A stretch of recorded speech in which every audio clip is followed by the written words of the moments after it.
Hi. So we're going to do a bell ringer, and then you guys are going to you guys should receive 3 documents. So the first one would be your Holzel. We're on our next case study now. So we're on our third case study of the biological approach, which is our last case study in this approach. And it's on mindfulness. So today you guys are going to, first you're going to study for 5 minutes. You're going to take your bell ringer. And then you're going to be given these 3 documents. So back to, you're going to be given your original article for the Holzel case study. You're going to be given your packet for the Holzel case study. And then you're going to be given this thing that they actually used in this study to track their participants' mindfulness, to see if their mindfulness techniques were actually making an impact in their lives. So those are the 3 documents, and you're going to take your bell ringer, and then you're actually going to take your mindfulness questionnaire. So, and that's it. So happy Friday before Thanksgiving. So first things first, pause the video here, get 5 minutes to study your previous packet for HACCP, the monkey toy preferences. Pause here, 5 minutes.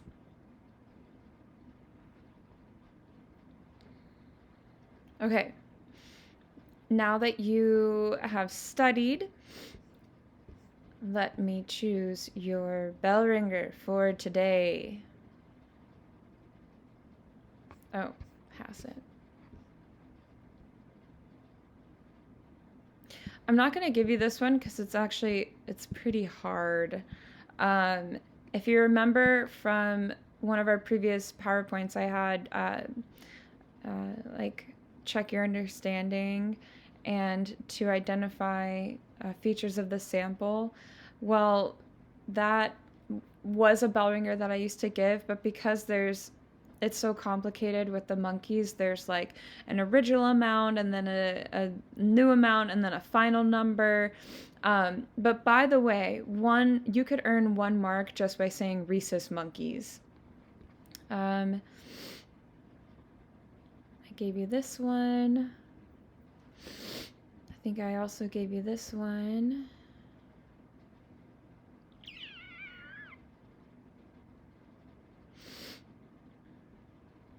All right, let's do this one.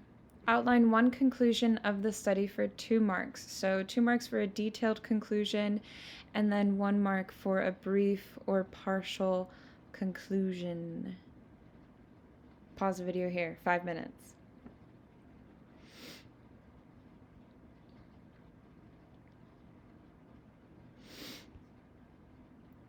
All right, so now that you have completed this bell ringer, I am actually gonna pull up our answer key for these questions.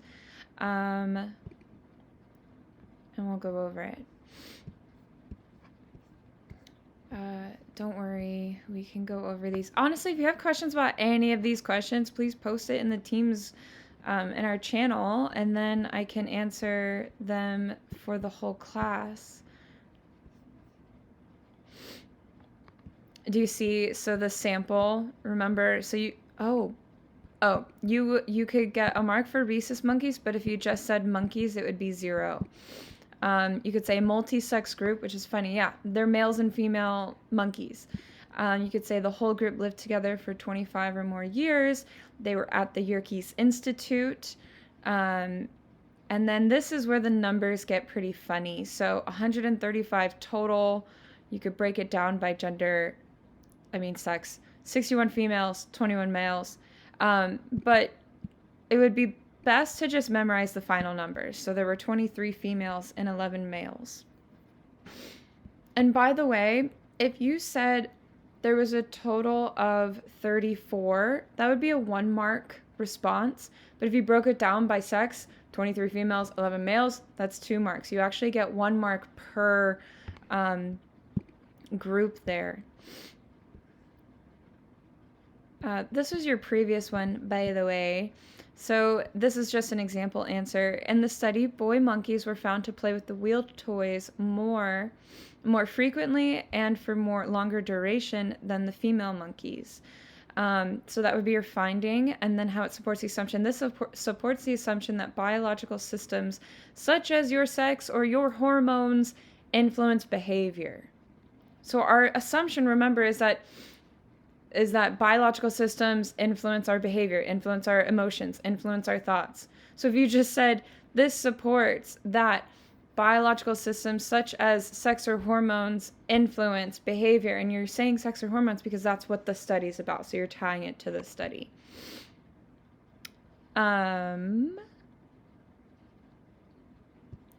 Here is our conclusion. One conclusion. So we have three options. A full great option for a conclusion would be male monkeys prefer the masculine type toys. I'm putting that in quotation marks because we as humans decided what's masculine. But prefer the masculine typed toys similar to human boy children, while female monkeys are more variable in their preferences, meaning they go either way, similar to human girl children. The study was all about seeing if we can tie, if we see, we're using monkeys to represent our nature, okay? And we want to tie it to humans to argue that there are differences in behavior with that come down to biological sex or come down to your hormones or whatever. So they have the conclusion, and if you said the male monkeys in the study preferred the wheeled toys, that's a result. You're now talking about what happened in the actual study. You have to phrase it in present tense. That's a good way to remember, but always present tense. You're not going to say the male monkeys prefer wheeled toys, because when you're talking about the study, you're talking in past tense. When it's a conclusion, you have to make a claim about something that we can apply to monkeys and children today. So male monkeys prefer the toys similar to human boy children. Females are more variable, similar girl children. A 1-mark answer would be monkeys prefer toys stereotypical to their biological sex. What is missing between this one and this option? It's that tie to the children, tie to humans, the tie to the children, because that is what they were intending to generalize to. Now, if you look up epigenetics, you can argue this. Is it nature or nurture? Well, we can actually nurture our nature. Anyways, so the only thing that would not be counted is if you gave a result. You guys know the biggest way to lose points one of the biggest ways is to mix up results and conclusions. So if you said right here, male monkeys preferred the wheeled toys more compared to the female monkeys, already we have this past tense. That's our kicker. That's I don't know words right now. That gives away that it's a result. Preferred the wheeled toys. The wheeled toys, that is specific to the study, okay? But when we talk about the masculine typed toys, now we're talking about the stereotypical boy toys that exist in the world. In the study, we operationalized masculine typed toys with wheeled toys. We operationalized feminine typed toys with plush toys. Okay, we could have chosen any other things though. So male monkeys preferred wheeled toys more compared to the female monkeys. That is a result, and it would give you no marks for conclusion. All right, so now let's go to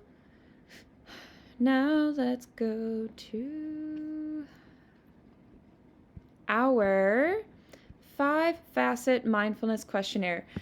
We are now in Holzel. Holzel is about mindfulness and brain scans. So they wanted to have people do some meditation mindfulness practices, and then they scanned their brains. They scanned them before and after to see if there was any change in their brain function and structure. So structure would be the actual like mass of a certain area of the brain get larger or smaller. And then function would be, is there more blood flow in certain areas or less blood flow in certain areas? Because the more blood flow means that that area of the brain is being used more, being activated more, and less blood flow means that it's being activated less. So compare it to a muscle, structure would be your muscle getting bigger, right? Function would be you being able to lift more, right? Maybe that's a bad example. But okay, so you're going to take this 5-facet mindfulness questionnaire. So you're going to, I would just say you can pause here and just take it all the way to the 39. Don't worry about scoring just yet. So just pause here and take it.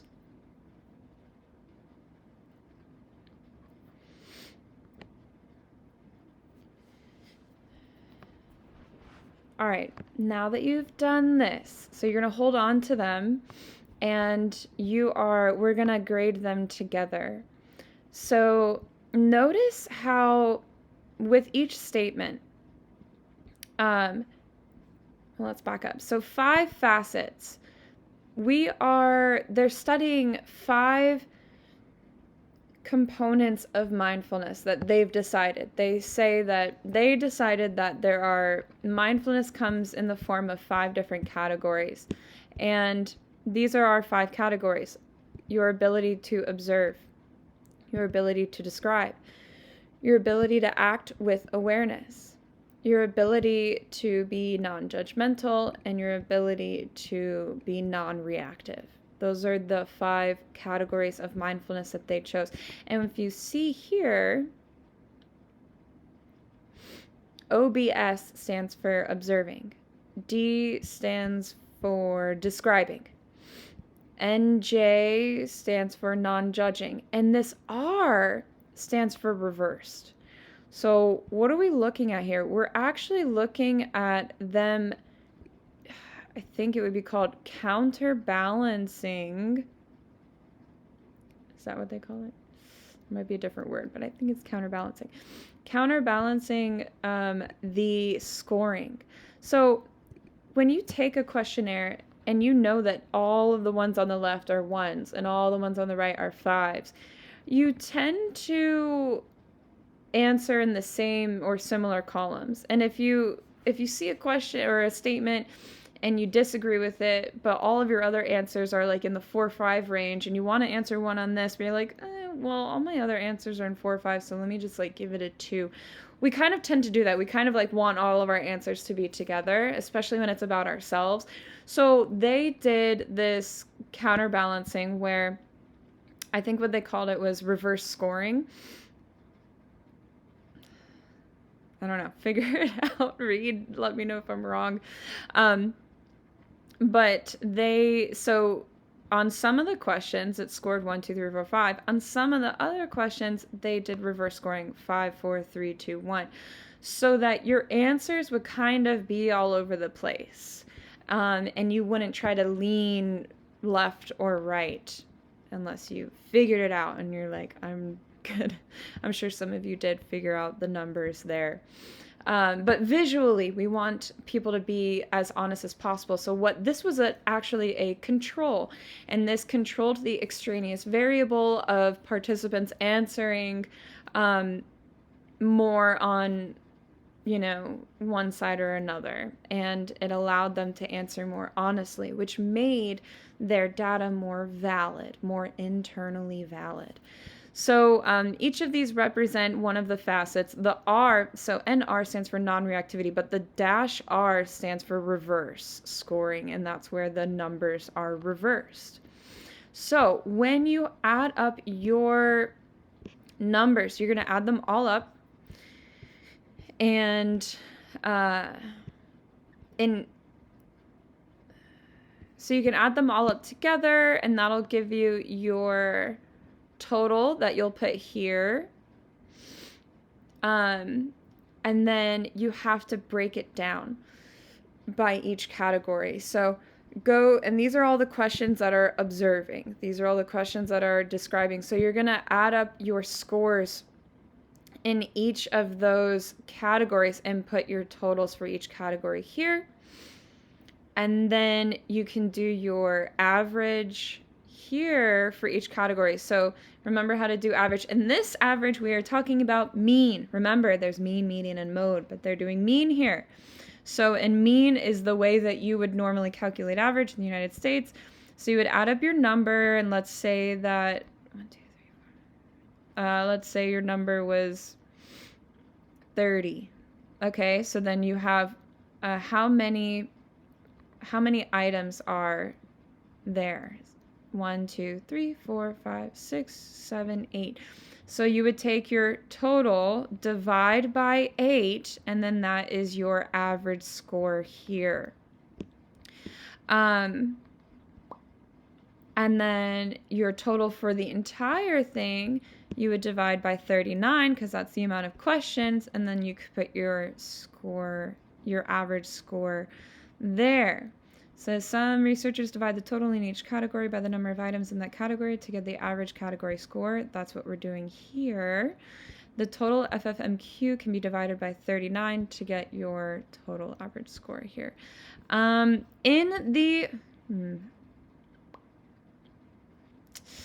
the original article, I'm going to pull it up while you guys are calculating your scores. We're going to see if you guys are mindful or not. Here we go. It tells us what they counted as being mindful or not. And I do remember last year being surprised at what they counted as mindful.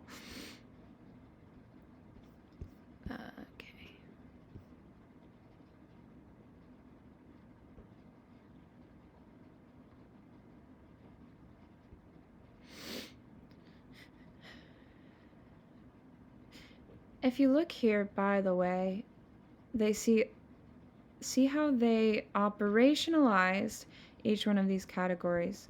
So observing, operationalized as attending to or noticing internal and external stimuli, such as sensations, emotions, cognitions. Remember, cognitions are thoughts, sights, sounds, and smells.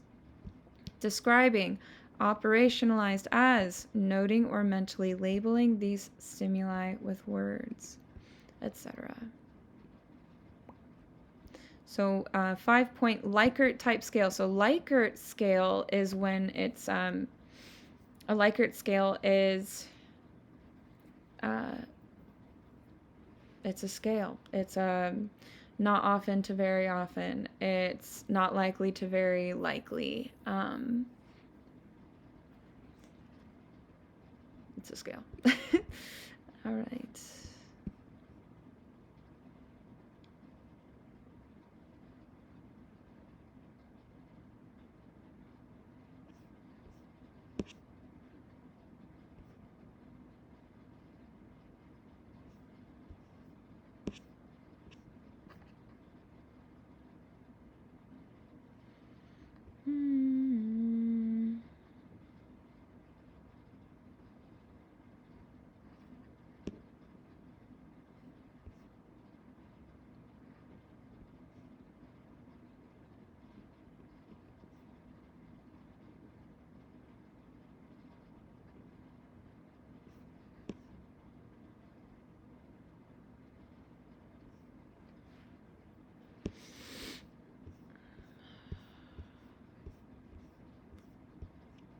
Okay.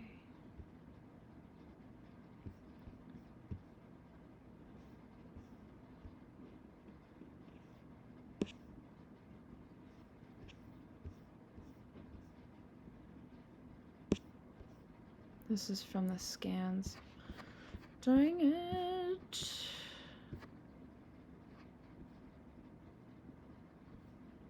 Maybe it was in the textbook.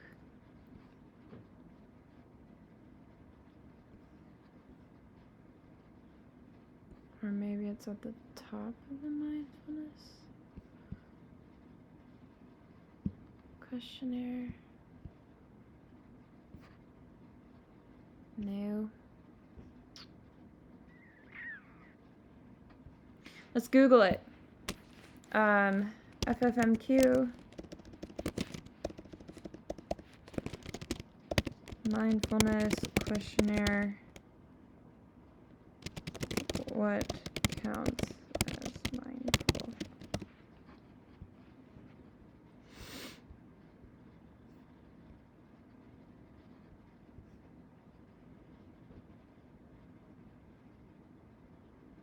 No.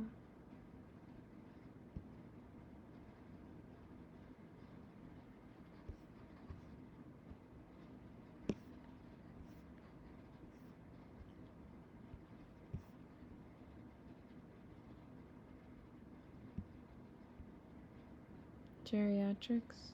Hey, that's our stuff. I think they counted like 72 or 74 as mindful, which is funny because that's like a that could be a 2 on every question and a couple ones. Because if it's 39, if you answered 2 on every one of them, then that's my brain. That would be a 78. So what they counted as mindful, from what I remember last year, although maybe our source was incorrect, so you can fact check us or fact check me. Here we go. 39. This is right. Fine. I'm going to get all these ads for being mindful. I don't mind that.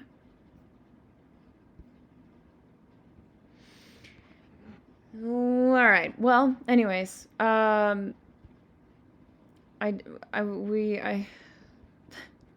if so, I guess you don't have to be too mindful in order to be mindful. I'm gonna also post a video on brain scans because brain scans, well, you'll see in the video, but essentially we don't do these enough. We don't scan our brains enough when we go to a psychologist, a psychiatrist. A psychiatrist is a doctor of medicine and of the mind who can prescribe medicine like antidepressants, antipsychotics, and all of those things, anti-anxiety. But he actually says this in the video, but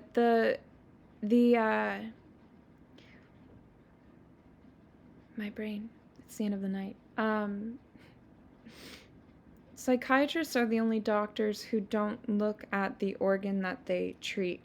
And why that's interesting is because two people who have depressive symptoms can have 2 very different areas of the brain that are, or a combination of different areas, acting up or not acting up enough. So like one person can have an overactive amygdala and that's causing their depression or anxiety, and then another person can have an underactive frontal lobe or any other part of the brain. But with a psychiatrist, they rely on people's testimonies of what their symptoms are and how they're feeling to prescribe certain drugs without looking at the actual activity in the brain.